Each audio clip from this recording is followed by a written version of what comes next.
ఇక ఢిల్లీలో గతంలో జరిగినటువంటి నిర్భయ లాంటి ఘటనే మరోసారి వెలుగు చూసింది. దీంతో దేశమంతా మరోసారి ఇదే చర్చకు దారితీస్తోంది. బీహార్లో హోంగార్డు నియామక ప్రక్రియలో 2 రోజుల క్రితం గయా జిల్లాలో 26 ఏళ్ల యువతిపై అంబులెన్స్లో సామూహిక అత్యాచారం జరగడం సంచలనంగా మారుతోంది.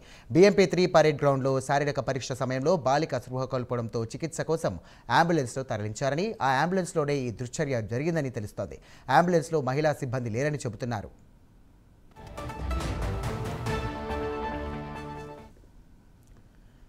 రైట్, ఇదే అంశంపై మరింత సమాచారం మా నేషనల్ బ్యూరో చీఫ్ కళా ఫోన్ ద్వారా అందిస్తారు. కళా, చెప్పండి.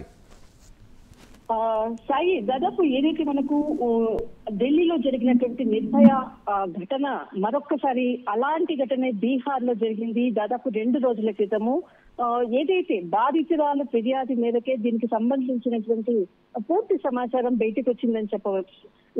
ఏదైతే హోంగార్డు ఉద్యోగం కొరకు ఒక 26 ఏళ్ల అమ్మాయి ఏదైతే అంటే ఉద్యోగ మేళ అన్నటువంటిది బీహార్ లో ప్రకటించడం జరిగింది గత 2 నెలల క్రితం. దానికి సంబంధించినటువంటి ఏదైతే 15,000 పోస్టులకు చాలా మంది కూడా బీహార్ నుంచి ఇతర జిల్లాల నుంచి కూడా రావడం జరిగింది. అందులో మహిళలు చాలా మంది హోంగార్డ్ అన్నటువంటి ఉద్యోగాలకు చాలా మంది కూడా ఎంపిక కావడం జరిగింది. దాదాపు 2 నెలల క్రితం మార్చిలో నోటిఫికేషన్ రావడము, తర్వాత మే 21 నుంచి కూడా జూలై 26 వరకు కూడా దీనికి సంబంధించినటువంటి ఏదైతే ఫిజికల్ టెస్ట్ జరుగుతూ ఉన్నాయి. అయితే బుద్ధగయ ఇటువంటి ప్రాంతంలో దాదాపు ఎక్కువ పోస్టులు ఉండడంతో అక్కడ కొంతమంది మహిళలు కూడా రావడం, అందులో ఒక అమ్మాయి ఏదైతే నిర్భయ లాంటి ఘటన జరిగినటువంటి బాధితురాలు 26 సంవత్సరాలు, ఆమె ఫిర్యాదు మేరకు ఈ పూర్తి సమాచారం కూడా తెలిసి అంటే పోలీసులు ఇచ్చినటువంటి సమాచారం మేరకు టోటల్ డాటా ఇన్ఫర్మేషన్. అయితే ఏదైతే మనకు బుద్ధగయలో జరిగినటువంటి ఘటన దాదాపు ఆమె 2 రోజుల క్రితము అంటే తన ఫిజికల్ టెస్ట్ కొరకు రావడం జరిగింది. అయితే ఏదైతే ఫిజికల్ టెస్ట్ కంప్లీట్ కాగానే ఆమె కొంత అసహనంగా ఉందని చెప్పడంతో తర్వాత అలాగే ఎందుకంటే ఉద్యోగం గవర్నమెంట్ ఉద్యోగం కాబట్టి ఎవరు కూడా ఛాన్స్ ని వదులుకోలేనటువంటి పరిస్థితి, అలాగే అనారోగ్యంగా ఉన్నా కూడా అలాగే ఆమె దానికి సంబంధించినటువంటి ఫిజికల్ ఎగ్జామ్ కూడా ఆమె అటెండ్ కావడం జరిగింది. అంతలో ఆమె స్పృహ తప్పి పడిపోయింది. అక్కడ ఉండేటటువంటి ఎవరైతే సెక్యూరిటీ అనుకోవచ్చు, ఆ టెస్ట్లు నిర్వాహకులు అనుకోవచ్చు, వాళ్ళు వెంటనే దగ్గరలో ఉండేటువంటి, ఎందుకంటే ఏదైనా ఒక టెస్ట్ పెట్టినప్పుడు ఫిజికల్ టెస్ట్ పెట్టినప్పుడు పోలీస్ కి సంబంధించినటువంటి ఆర్మీకి సంబంధించినటువంటి కంపల్సరీ అంబులెన్స్ అనేది ఖచ్చితంగా పెడతారు. దాంట్లో బాగానే ఇలాంటివి ఈ మహిళ పడిపోవడం తోటి వెంటనే అంబులెన్స్ కి పక్కన ఉన్నటువంటి అంబులెన్స్ కి చెప్పడము, వాళ్ళు తీసుకెళ్లారు. కానీ ఆ తీసుకెళ్లేటప్పుడు కూడా అందులో ఎందుకంటే ఈ మహిళకి ఒక మహిళా సెక్యూరిటీ గార్డు ఉండాలి అన్నటువంటిది కూడా అక్కడ నిర్వాహకుల యొక్క వైఫల్యం, అంటే ఏదైతే నిర్వాహకులు సరైనటువంటి సెక్యూరిటీ ఇవ్వకపోవడంతో కూడా ఇలాంటి ఘటన చోటు చేసుకుందన్నటువంటిది అక్కడ రాజకీయ నాయకులు చెప్తున్నారు, అక్కడ ఉన్నటువంటి చాలా మంది కూడా చెప్తున్నారు. అయితే ఈ మహిళను తీసుకొని వెళ్ళినటువంటి ఏదైతే అంబులెన్స్ ఉందో అందులో వినయ్ కుమార్ అన్నటువంటి వ్యక్తి, ఇతడు తర్వాత ఇంకొక అతడు అజిత్ కుమార్ అన్నటువంటి 2 వ్యక్తులు. వినయ్ కుమార్ అన్నటువంటి వ్యక్తి వచ్చేసేసి ఇతడు డ్రైవర్, తర్వాత అజిత్ కుమార్ అన్నటువంటిది ఒక టెక్నీషియన్. ఈ 2 అంబులెన్స్ లో ఆ మహిళను తీసుకుని వెళ్ళారు. ఎక్కడైతే ప్లే గ్రౌండ్ అంటే ఏదైతే టెస్ట్ జరిగేటటువంటి BMP-03 అన్నటువంటి పెరడ్ గ్రౌండ్ ఉందో అక్కడ నుంచి ఏదైతే హాస్పిటల్ అంటే మగధ హాస్పిటల్ అనేది గవర్నమెంట్ హాస్పిటల్, ఆ డిస్టెన్స్ వచ్చేసేసి 5 కిలోమీటర్ల దూరం.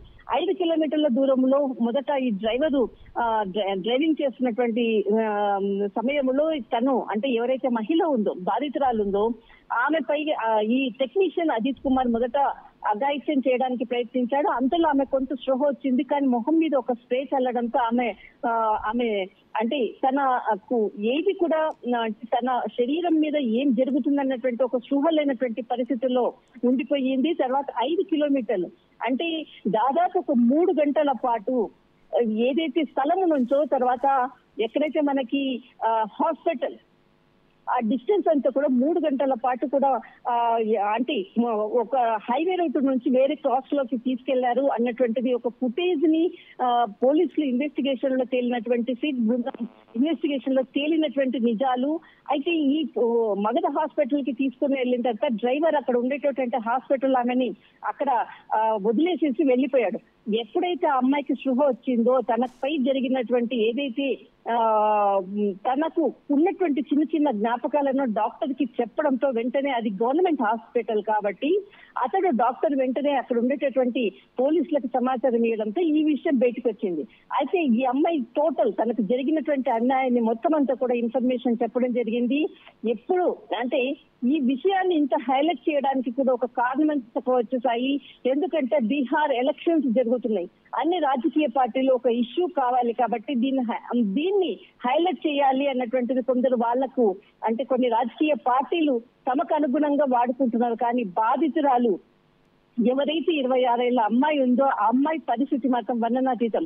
తను ఎవరికి ఏం చెప్పుకోలేనటువంటి ఒక ఉద్యోగం కొరకు వస్తే చివరికి ఈ ఎవరైతే ఇద్దరు చేసినటువంటి అఘాయిత్యకు తన జీవితానికి అంటే తన ఏదో ఒక ఉద్యోగం చేసుకుని బ్రతకాలన్నటువంటి వచ్చినటువంటి అమ్మాయికి ఈ విధమైనటువంటి అఘాయిత్యం జరగడం అన్నది కూడా మొత్తం బీహార్ అంతా కూడా చాలా మంది ఎన్జిఓస్ అనుకోవచ్చు, తర్వాత అన్ని పార్టీలు కూడా ఆ అమ్మాయికి సపోర్ట్ చేస్తుంది. కానీ ఈ అమ్మాయికి జరిగినటువంటి అన్యాయానికి బాధ్యులను తీవ్రంగా శిక్షించాలంటూ కూడా అటు ఆ అమ్మాయి కోరుకుంటుంది, తర్వాత అందరూ కూడా ఈమెకి సపోర్ట్ చేస్తున్నటువంటిది.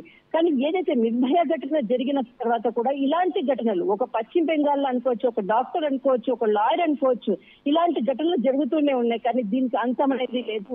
మరొక నిర్భయ ఘటన మాత్రం బీహార్ లో జరిగింది. దీనికి సంబంధించినటువంటి సిట్ బృందము తర్వాత జరిగినటువంటి అఘాయిత్యానికి సంబంధించినటువంటి ఫుటేజ్ అంతా కూడా తీయడం జరిగింది. దీనికి సంబంధించినటువంటి పూర్తిగా అంటే ప్రభుత్వం దీనికి వీళ్ళని కఠినంగా శిక్షిస్తామంటూ కూడా ప్రకటన వెల్లడించింది. థ్యాంక్ యూ కళ.